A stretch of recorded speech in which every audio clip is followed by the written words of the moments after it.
ನೋಡ್ರಿ ಏನ್ರಿ ಇದು blue colour dress matching dress. ಯಾರಿಗಾರು ಹೊರಗಡೆ ಇರೋರಿಗೆ ಇಷ್ಟೆಲ್ಲ ಐಡಿಯಾ ಬರುತ್ತಾ? ಪಾರ್ಕಲ್ಲಿ ಸಿಗ್ತೀಯಾ, ಅಲ್ಲಿ ಸಿಗ್ತೀಯಾ, ಹೋಟೆಲಲ್ಲಿ ಸಿಗ್ತೀಯಾ, ನೀನು ಯಾವ ಕಲರ್ ಡ್ರೆಸ್ ಹಾಕೊಂಬರ್ತೀಯ ಗುರು ಅಂತ ಯಾವ ಲವರ್ಸು ಮೋಸ್ಟ್ಲಿ ಕೇಳಿರಲ್ಲ ಅನ್ಸತ್ತೆ. ಎಲ್ಲೋ ಈ ಥರ ತುಂಬ ಪ್ರೀತಿ ಪ್ರೇಮ ಪ್ರಣಯ ಬಿಡಿಸಲಾಗದ ಬಂದ ಇರೋರೆ ನೀನು ಆ ಕಲರ್ ಡ್ರೆಸ್ ಹಾಕಮ್ಮ, ನಾನು ಈ ಕಲರ್ ಡ್ರೆಸ್ ಹಾಕೊಂಬರ್ತೀನಿ ಅಂತ ಹಾಕೊಂಬರೋರು. ಅದಕ್ಕೆ ಇವರು ಆ ಕ್ಯಾಟಗರಿಗೆ ಸೇರಿದವ್ರು ಅನ್ಸುತ್ತೆ. ದರ್ಶನ್ ಆ್ಯಂಡ್ ಪವಿತ್ರ ಗೌಡ ಇಬ್ಬರು ಮ್ಯಾಚಿಂಗ್ ಡ್ರೆಸ್ ಹಾಕ್ಕೊಂಡು ಕೋರ್ಟಿಗೆ ಬಂದರು. ಹಣೆಗೂ ಬೇರೆ ಒಂದೇ ಹಣೆಗೆ ಕುಂಕುಮವನ್ನು ಒಂದೇ ಜಾಗದಲ್ಲಿ ಅದು ಬೇರೆ ಕರೆಕ್ಟಾಗಿಟ್ರು.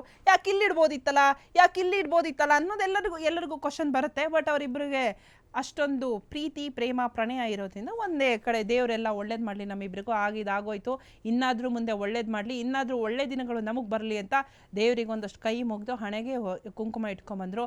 ಮತ್ತೊಂದು ಕಡೆ ನೋಡಿದ್ರೆ ಏನೋ ಮಧ್ಯಾಹ್ನ ಬಂದಿದ್ರಲ್ಲ 2:45, ಸೊ ಊಟನೂ ತರಿಸ್ಕೊಟ್ರಂತೆ, ಪಕ್ಕ ಕೂತ್ಕೊಂಡು ಊಟನೂ ಮಾಡಿದ್ರಂತೆ.